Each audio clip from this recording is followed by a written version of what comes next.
Welcome to another episode on the People Productivity Channel, where you are the product and a better you is a solution. Our goal is to bring on guests who could share information that is going to add value to you, your life, and improve what you do and how you do it.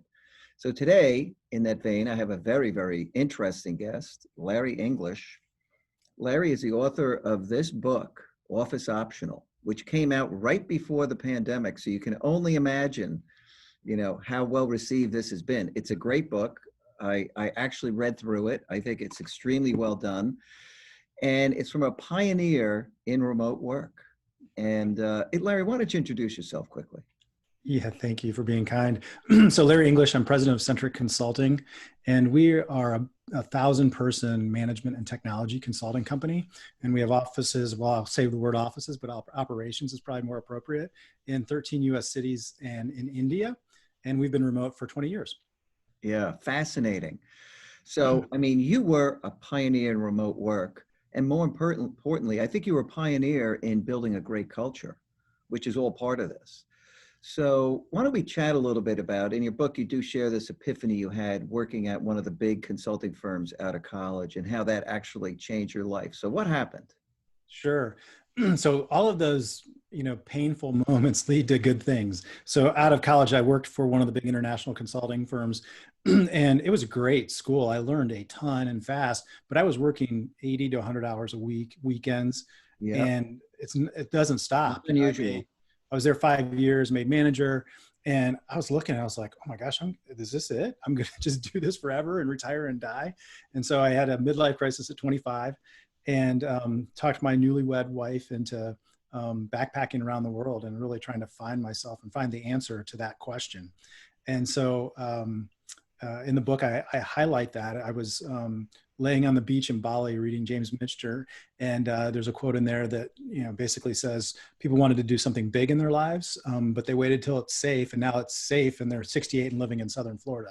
Yeah. So I was like, man, I got to go do it. So I came back and I did a couple of startups. Yeah. And, I learned, ran into the same thing. So, one of them, it was all about the guy was just trying to sell the company as fast as he could. Yeah. Not a fun way to live. I did a dot bomb. That was an experience. Exactly. And so I was part of that. And we got bought by a company that was publicly traded, and they were super nice in the due diligence phase. And then after you signed on the dotted line, they were like, hey, if you don't hit your numbers every 14 or 13 weeks, you're fired. We're like, what? We're like, what about the employees and clients being happy? And they're like, we don't care about that. And so it was so jaded. And I was like, man, why does it have to be this way? Why can't we build a company that's about people and employee happiness and client happiness? And it doesn't have to be about, it doesn't have to be this boring corporate sterile environment. You can do it. And so that was where the idea for Centric came from. Yeah, and you were ahead of your time because you decided right from the beginning you were going to be a virtual company. And that was daring back then because, 20 years ago, let's just say the infrastructure supporting remote work wasn't robust. You're exactly right. We're not the smartest guys, but where it came from is we were trying to build a company that had never existed before. And we had a number of ideas. And one of those ideas was, I think our employees could be happier if they had more flexibility in their life, if they didn't have to deal with the commute and, they could spend more time doing the things that they're passionate about. And so that's where the idea of being remote came from. It wasn't about saving money on office space or anything like that. It was really about happiness. And so, tremendous. Sorry, go ahead. Tremendous. What an epiphany, right? That people could work and be happy. We had a similar journey, right? Exactly. And so we've known this secret now for a while, and nobody believed me. And so I kept having to explain to people, executives all the time. I'm like, hey, we're remote and we have a great culture. And they roll their eyes and they don't believe me. And so that's why I started to write the book. We started to see the signs as you were saying, the technology was getting better and better. And we could see this was going to be the future of work. And so I said, let's write this, let's get this out here. And then the pandemic hit and everybody was forced to try it. And so many people were like, oh, wow, this is actually great. Yeah. Well, you had the pleasure of writing a book. you know, and you hit at the right time. So that was great. It's a labor of love. Yes. I love that quote from Richard Branson. In 30 years' time, people are going to look back and wonder why we were ever in offices. I hadn't seen that quote, but I think it will come true. I think you're right. So I don't know if the latest news cycle in this past week was kind of backlash against remote work. Mm-hmm. And it's funny because I read those and they're like, oh my gosh, we're seeing this problem. And I'm like, yep, we've done all of those problems. You can absolutely be remote long-term, be happy, have a great culture, and be more profitable. So I think you'll see people work through that. I do think, and I talk about this in the book, getting people together is still really important. And so I think a best practice will probably end up being around a hybrid model where people have the option, and certain times you have people come in to the office to get together. Get everybody together. So I don't think it's the end of commercial real estate, but I do think it'll look a lot different. And, you know, this, how to build a connected culture with virtual teams. I mean, ultimately, that is what it's all about. So let's get into it. You know, one of the biggest challenges companies find is maintaining that sense of belonging and human connection. You know, humans crave that. It's an actual human need. So what did you experience along the way? What are the things you can share that, you know, companies should be doing now to make sure that human connection isn't lost? This hybrid is one of them, certainly. Yep. So the thing that everybody should understand is you can absolutely have the same level of deep, trusting relationships with a virtual coworker as you can somebody that you're going to see in a physical office space. Mm-hmm. And there's some things that you have to do differently to do that. And you mentioned hybrid's one of those. Training your people on how to be great remote employees is another one. And so I'll give you a few examples. So one is we model vulnerability. Vulnerability is the shortcut to trust. And so when you put yourself out there and you share what you're worried about and your concerns, people will identify with you and form a connection to you quicker. And so we try to actually model that and train our people to do that. We want people to bring their whole self to work. Yeah. Meaning share your full personality, because when you know the people that you're working with and you really understand them, you're going to build a better social connection, and it leads to better work environment. We encourage people to take time to nurture those personal relationships. So have that video lunch with somebody, really get to know the person that you're working with. It doesn't have to be all about business. In fact, it should not be all about business, because you're going to end up with a stronger culture. And then the interesting one is resolving conflict. When you're in person, it's hard. When you're not in person, it's even harder because you can't see all those those visual cues. That's right. And so we use the book Crucial Conversations, and we've developed a training module around it so that people can build, use conflict and actually have a stronger relationship at the end of the conflict instead of hurting the relationship. And that is what happens. When people actually successfully deal with an issue and then have a better friendship, it's so powerful. Yeah, and especially with your customers too. In consulting, it's about solving problems, and there's always going to be problems along the way. So if you have those tools on how to work with the customer to get them through that and build a stronger relationship, you're going to do well. Yeah, I love in the book you talk about the leadership meeting, where the leaders show their vulnerability by maybe bringing up a picture from when they were young where they look really stupid or something, right? Showing their whole self. Well, the funny thing about that is they don't know it's coming. And so, oh God, you're kidding. No. So what we do is we'll reach out to their significant other, unbeknownst to them. That's great. We will try to get the worst photo that we can of them.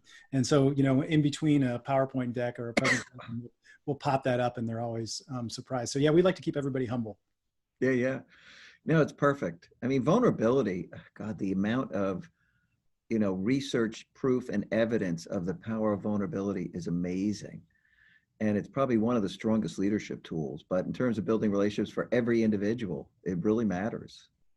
And I was terrible at it. So I was in this group called YPO, Young Presidents Organization, and you're with 9 other CEOs, and they call you out on what you're bad at. And it was just a big blind spot. And they're like, look, I feel more connected to you when you share and you are vulnerable. And I'm like, oh, big epiphany, but it's really hard when you push up against that and you're not used to doing it. But I noticed the more, the better I got at it, I was building stronger connections. Yeah. And, I think many of us learned not to be vulnerable along the way. It wasn't certainly valued as a society when I was growing up. And what's interesting is you, as in a company, as a leadership team, you have to make it okay. You have to make it safe for people to do that. Because you're going to have so if somebody's afraid to admit, I don't know what I'm doing, I don't know how to do that, and they hide it, there's going to be a poor result. You want them to feel safe to open up that, hey, I'm a little worried about this. Can you give me some assistance? You're going to have a stronger team and stronger individuals by doing it. Yeah. And actually you're going to get things done the way they're supposed to be done. Because there were a lot of, I can't tell you the number of times, a project or program would be struggling and somebody'd say, I saw them going down that road. I just didn't think it was the right thing to do. And they didn't speak up because they were worried about the backlash, and it all could have been avoided. That's absolutely right. So I love Patrick Lencioni's stuff, Five Dysfunctions of a Team and Getting Naked, because he lays out those principles so well. And if you can get to that highest degree of trust and team dynamics, you just execute so much better. It's almost effortless. It's almost effortless. Yeah. Having, an organization in a state of flow. What do you think the costliest mistakes are that companies are making out there and people need to avoid right now? Do you mean about virtual? Yeah. Being in this virtual or now hybrid, because, now they're getting in the back to work, some home, some work, trying to figure out how to blend this and make it work right. Yeah. So I'll give you two things. One I really screwed up. The first one is trust. So trusting your employees. Uh-huh. So many, I would talk to executives and they're like, no, I can never do remote because I can't see them. I can't trust that they're, working. I'm like, no, that's not, that is not the issue. The issue is the exact opposite. They end up working too much when they're remote. And so I would just plead with people, please, you can put in software tools or processes to make sure somebody's sitting at their desk at an exact right time. Yep. Exactly wrong thing to do. That's the same presenteeism issue that you had in offices, right? Present, but not productive. Crazy. Absolutely. And so there's actually been a ton of research done on this before the pandemic about, trusting your employees and when, in a virtual environment. And there's actually an ROI. You make more money when you do it. And people don't realize it, because what happens is employees feel trusted, they're happier, they're more engaged. Then they'll take better care of your customers. You have a better culture, you have lower retention, and it leads to better profitability. Yeah. So the second one that I will tell you that I personally made for the longest time is we really skimped on technology tools. So they were terrible when we first started being remote. And so maybe that was why, but really resisted it for the longest period of time. And once we put in great collaboration tools, I was blown away with how much more efficient and productive we were. But then and the other thing that's not as obvious is software tools, the right collaboration tools can help you actually build your culture, and it's not intuitive. So, giving you an example, when you can see an entire chat thread or, a new employee joins us, they can see everything that's been discussed. They can see how you treat each other and what your culture is. And so you're training them on your culture as an example. And then another example is we're able to create these virtual teams. And I use the example of all the veterans that are in our company. Mm-hmm. One guy was like, I think there's a couple, I've seen him at these meetings. And so he created a virtual team for all the veterans. And he was blown away with how many of these guys there were, and the guys and gals in the company. And they started to put that together, and immediately they loved it. I didn't understand this, but apparently the first thing you do is you make fun of the other person's branch of the military that they're in, and give them crap. But what we now find is as soon as a veteran joins us, we make them part of that team, and they have an immediate sense of belonging to the company and to the culture. So, I would please spend the money to get really good collaboration tools if you're going to be virtual.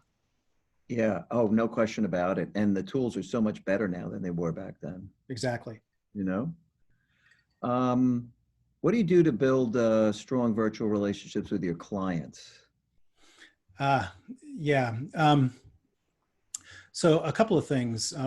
We've covered vulnerability. And I mentioned, if you haven't read Getting Naked, Mhm. that is a great book for if you're in the services industry. Yeah. But basically the concept is very similar. You build deeper relationships by both of you putting yourself out there. And so we'll actually have Getting Naked lunches with our customers, and it's really getting to know each other on a personal level. So you build that level of trust, and you're going to have that stronger relationship. And then for us, our core purpose is to create unmatched experiences for our customers Mhm. and our employees. And it's just, doing kind, generous, thoughtful things, not because you want anything for it. You just want to create a better environment. And that goes a long way for us to creating deeper relationships. Yeah, phenomenal. I mean, you guys really have, I think, set a pretty high bar, you know. What should team members do to be a great virtual team member? Some of the Yeah, things, right? Maybe, doing some nice things for people, acts of kindness. those are great. There's a number of things that you can do. In addition to the things that we talked about, which are those core skills a virtual, worker needs to have, Mhm. uh, be a contributor. So make sure you're putting out helpful content, responding to your coworkers in a timely manner. If you're using the software tools, make sure you're posting out there and sharing your knowledge and putting it out there. When you are working virtually, there's a huge temptation to multitask. And so we really try to train people, please don't. It's so easy to do. You're on that conference call, they're not talking to you. I'm going to answer these 5 emails really fast. You lose effectiveness as a team overall. And so you got to train yourself, and it takes some discipline to do it. I still occasionally find myself doing it. And, Me too. Occasionally, I'm very aware of that. and It's then hard. the thing I would add is in a company where culture is so important, learn what your core values are, truly learn them, and then live them. And that makes such a big difference. Yeah. And you gotta, keep opening up the values, making them better over time if you need to, right? Depending on what's happening. Exactly right. And what I will tell you is we're about culture first as an organization. And as we started to grow, we were very worried that we were going to, I couldn't talk to everybody and spend time with them as we continued to grow. And so we were very worried we were going to lose our culture along the way. And Hmm. so we kind of studied companies that had scaled, and, what was the secret to that? And, one was having leaders that, demonstrated and lived your culture, because then the organization could scale. And the other thing that we did is we actually created a training day. It's a day and a half session where we fly everybody into a city. Right now, it's virtual, Yeah. but where we train everybody. We spend a day and a half of an investment of bringing our top leaders in the company and to train people in our culture. Yeah. No, you guys do it right. You really do. And you also care about people having work-life balance, right? Because it's very easy to not unplug. So, Yeah. what do you do? Oh gosh. I see this so many times, and I'm like, oh my gosh, please stop. Uh, Organizations like, I'm going to get the most out of this person I can, and you burn them out, and you don't make it okay for them to go on vacation. We do the exact opposite. We have a very generous vacation policy. It's unlimited basically. So it's up Mhm. to you to self-manage it, and we trust you to take the time that you need. But we want and we encourage people to take vacation as an example. We want people to stay fresh. I want them to, in the middle of the day, do the thing that re-energizes them. So you just have to make it okay as an organization and make it a priority, because, we want people to retire with us. And so that's a long time. And you have a lot going on in your life. So, you want to, people perform better when they're energized and they feel balance in their life. Yeah, I agree. Um, you've gone out of your way to build a great culture, and a lot of it also is hiring for fit, right? What do you do during the hiring process? Sure. So what we've done is we tried to break it up into the attributes that had to be in the person's DNA that we cannot teach, because we found there were a few of those things that it just would take too long to try and train somebody. And so when we are in the hiring process, we screen for 50% skills and 50% culture fit, and we Okay. figured out those things that things that we can teach people that's they don't have to have it coming in, and the things that they absolutely have to have. And in the book, I use the example of Southwest. If you've flown Southwest, you know Oh, I that love Southwest. the service is great, right? Every person you interact at Southwest, you know you're going to have a fun experience, right? Well, they screen for that. And that's the example for us is, as a consulting organization, as an example, we look for people that are humble, because customers hate arrogance, especially when you're giving them advice. And so we found that if somebody is not humble, it just takes too long to try and teach that. And so we look for people that are very humble, as an example. Yeah. And, that's interesting. So you have specific questions you're asking to screen for that? We do. And we also, we do get criticized that our interview process takes longer, and it does, because the thing that we've learned is the second you start to compromise, your culture starts to go downhill. And so what that means is, it's always out there. There's that business pressure of, I've got to fill this role tomorrow. The client's jumping up and down. This person isn't quite right. Not quite a culture fit, but I'm going to hire him. The second you start to do that, Oh, disaster. I agree with you. and so you're going to grow a little bit slower as an organization, but we're okay with that. Yeah, fantastic. And you call them your culture amplifiers? Yeah, so it's funny. So as an example, what I do when somebody joins us and we send them through the training, we say, now you are a culture protector. Your job is to make sure that we hire people that are a culture fit for us. And so you can tell we're very serious about making sure our culture is great. Everybody wants to be in a great culture, and protecting it. Yeah, that's an important job. So you send them to a day and a half of training, all your leaders. And what do you cover during that day and a half? Do you bring everybody in? Sorry. So we do both. We train every employee on our culture. And a lot of it is, it's not like we're reading from an HR manual. It's actually very fun. It's very team oriented. And it's highly energized. So we train everybody on our culture. And then what we found for our leaders is we needed to train them as well, not only on leadership skills. So there's lots of training that you can buy on how to be a leader. But what we found is we need to train people on how to lead with our value system. And so we've developed coursework and we use a lot of case studies from our own, our many years of experience. And we bring people in and we train them, up and coming leaders, on here's how you lead with our value system. Well, I love how detailed you have been in terms of, understanding what a great culture is, defining it, embedding it, maintaining it. Really, really important. And that has helped you through this whole virtual work experience, because you built that cohesion and that oneness. You are exactly right. So the thing that I learned is, I think that our culture is actually stronger because we're virtual. And the reason for that is, you have to overcompensate. You have to go out of your way to make sure you're building those deep personal relationships. And along the way, all of a sudden you're like, okay, I think our culture is better because of it. Yeah. And that's why you have a chapter in the book, Building Culture Never Ends. You should treat it just like your business strategy, where it's this living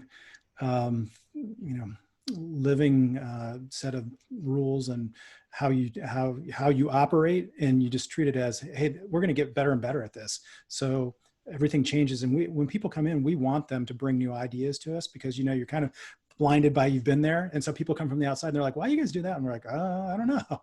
Let's fix that. And so the other thing is, we have elaborate feedback mechanisms. I was just going to ask you that. How do you get the new ideas to continuously improve what you're doing? Yeah. And so we have multiple ways that we're surveying people. So we have an internal survey that uses Net Promoter Score, NPS, and there's free format. And so some of the best ideas that have improved our culture over the years have come from those surveys. And then I hated it first, but all the external sites as well. So like Glassdoor, where there's anonymous posting sites, people are very candid out there.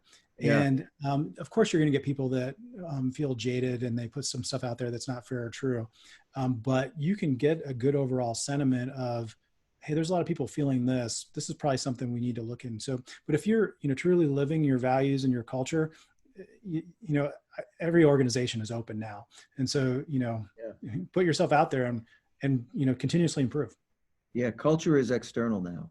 I think that's Exactly. what's changed in the world. And actually, culture is a competitive advantage because it allows you to hire and retain the best people.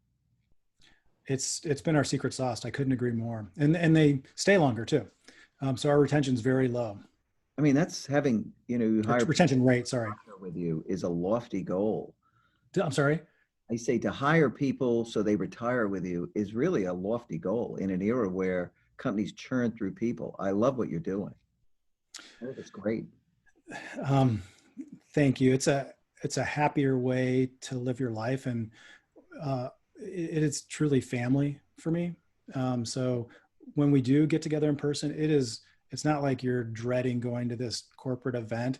It is like a family reunion. It is a ton of fun. Yeah. And you guys do a lot of things to have fun online with one another, don't you? Yeah. So we try to be very creative on the virtual aspect of that. It's interesting. I've been watching a lot of companies. They'll put out, I don't know if you've seen this, like the top 10 lists of how to have a great remote culture. People that are just doing, they're like, well, you have a virtual happy hour and you're done. And they're like, no. Oh. The reality is the virtual culture is, when I sat down to write the book, I hadn't fully realized all the things that we do to have a great remote culture. And it is integrated across your people, your operations, and your technology. And it's integrated into everything that we do. And I don't say that to scare people. I'm just saying, if you're going to really adopt it, it's hard work, but it will pay off. You're going to have to work at it. Yeah, it's enduring and it is work.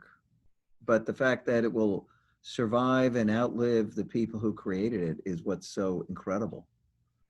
That is our hope. Absolutely. I mean, where the average life of a corporation anymore is going, was it 50 years, I think, and it's like continuing to go down. And so, we've set the company up to be multi-generational, but certainly a big part of that is continuing to innovate because every industry is being disrupted, obviously. Yeah. And what do you do to share stories, these great stories, maybe unforgettable memories and things? Yeah, sure. So we actually brought in a person who, she spoke to one of our meetings. She wrote a book called Stories That Stick, Kendra Hall, and she was an expert storyteller. And we didn't realize it, but that's one of the great ways that you pass down your culture. And so in the training that I mentioned to you, we bring in a lot of the top leaders in the company, and it's a lot of storytelling throughout the day. And it's sharing those fun, stories that help people understand your culture. And that was a secondary reason that I wrote the book, is I wanted to be able to share it with all of our new employees coming in. And so the book is loaded with stories, a lot of them embarrassing, about the mistakes that we've made along the way and trying to get this remote culture right. And so, one example in there I put of one of the poor gentlemen made the mistake of telling me that he was taking some conference calls in the shower. And oh my God. Yeah, so he would when he run short on time from his workout, he had to be somewhere. His solution was to take the conference call and put his phone up on the ledge and on mute, obviously. And then when he got called on, he'd turn off the shower and stand there shivering and answer the question and then finish his shower. And so he's never lived that down. And so that is in the book as well. Wow, that is almost gymnastics. Incredible. One error, right? Oh my God. Right, exactly. You can imagine where that could go. Yeah, pretty funny. So, I mean, you guys have really done it right. Office Optional. I recommend this book, Pioneers in Virtual Work Culture. I do think if you care about culture, you should definitely pick this up. This is a worthwhile read. I read it, and we're virtual, and I think it's just chock full of really good stuff. You know, it's a recipe that people can in fact follow. It was meant to be a how-to guide. So I'm Yeah, glad you got that out of it. And thank you for the kind words. yeah, it's fantastic. Any parting thoughts and comments? Wow, Yeah. what do you? Yeah. I would just say for anybody that is thinking about it and they want to permanently do it and they're worried that, you know, they might not be able to, it is absolutely possible. Any company could do it. And, you know, please learn from us. The proceeds to the book go to charity, by the way. So I'm not making anything on this. This is, so go read the book if you're going to do remote, and it'll help you a lot. It'll help you reduce some of the mistakes that we made. Yeah, you can learn from what others have done. That's one of the great things about life, right? You don't have to experience and relive their mistakes to get it right. Exactly. So Larry, listen, buddy, thanks for coming on. You guys were pioneers. You built a great company and a great culture, and we're proud to have you on the show. So thank you so much. Thank you for having me. Yep. Take care, buddy. Bye.